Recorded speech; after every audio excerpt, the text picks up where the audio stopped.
The Vanishing Red by Robert Frost. Read by Frank Blissett.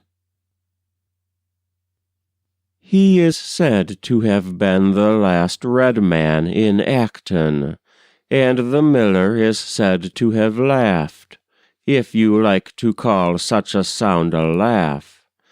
But he gave no one else a laugher's license, for he turned suddenly grave, as if to say, "Whose business?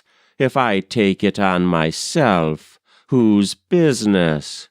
But why talk round the barn, when it's just that I hold with getting a thing done with?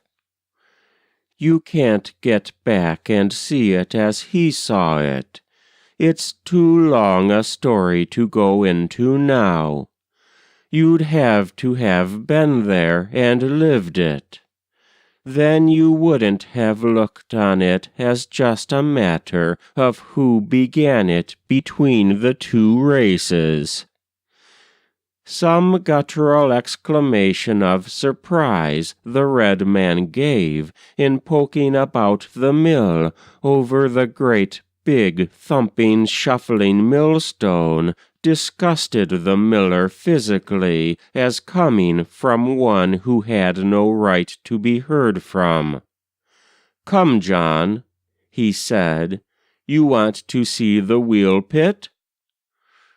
He took him down below a cramping rafter and showed him, through a manhole in the floor, the water in desperate straits like frantic fish, salmon and sturgeon, lashing with their tails. Then he shut down the trap door with a ring in it that jangled even above the general noise, and came upstairs alone, and gave that laugh, and said something to a man with a meal sack that the man with the meal sack didn't catch then. Oh, yes, he showed John the wheel pit all right.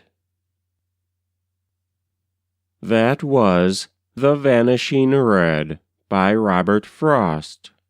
Read by Frank Blissett.